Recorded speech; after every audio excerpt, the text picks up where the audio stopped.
أعوذ بالله من الشيطان الرجيم. بسم الله الرحمن الرحيم.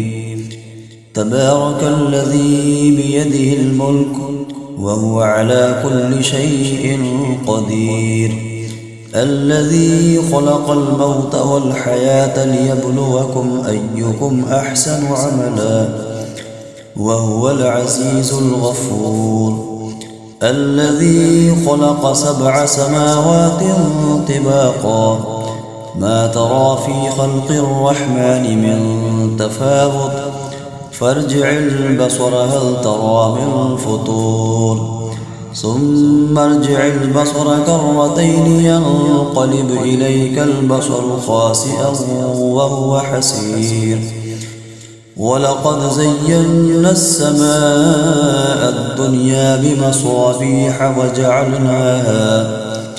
بمصابيح وجعلناها رجوما للشياطين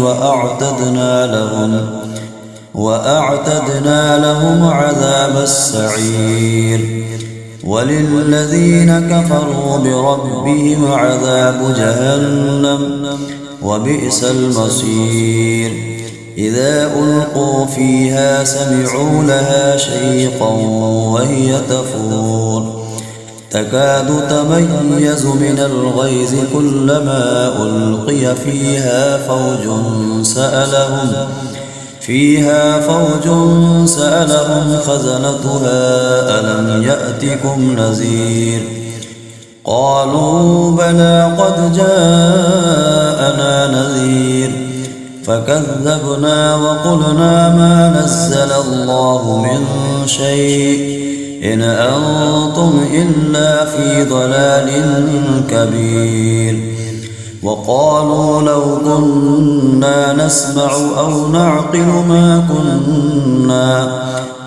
نعقل ما كنا في أصحاب السعير، فاعترفوا بذنبهم فسحقا لأصحاب السعير.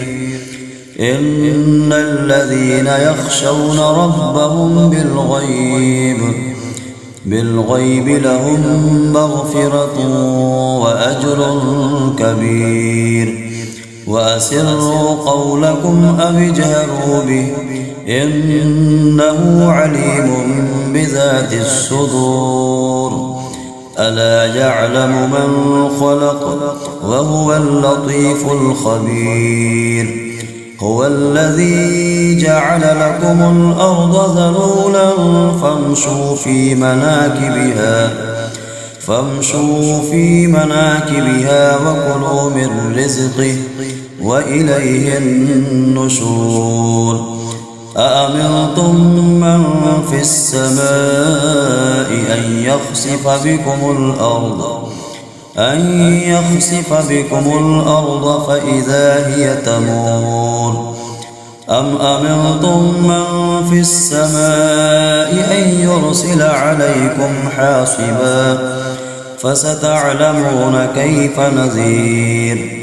ولقد كذب الذين من قبلهم فكيف كان نكير.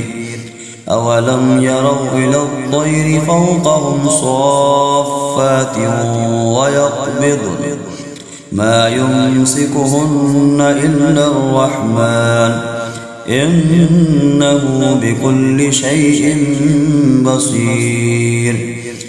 أمن هذا الذي هو جند لكم ينصركم من دون الرحمن إن الكافرون إلا في غرور. أمن هذا الذي يرزقكم إن أمسك رزقه بل لجوا في عتب ونفور. أفمن يمشي مكبا على وجهه أهدى أمن يمشي سويا على صراط مستقيم. قل هو الذي أنشأكم وجعل لكم السمع والأبصار والأفئدة قليلا ما تشكرون قل هو الذي ذرأكم في الأرض وإليه تحشرون ويقولون متى هذا الوعد إن كنتم صادقين قل إنما العلم عند الله وإنما أنا نذير مبين فلما رأوه زلفة سيئت وجوه الذين كفروا وقيل هذا الذي كنتم به تدعون قل أرأيتم إن أهلكني الله ومن معي أو رحمنا فمن يجير الكافرين من عذاب أليم قل هو الرحمن آمنا به وعليه توكلنا فستعلمون من هو في ضلال مبين قل أرأيتم إن أصبح ماؤكم غورا فمن يأتيكم بماء معين صدق الله العظيم.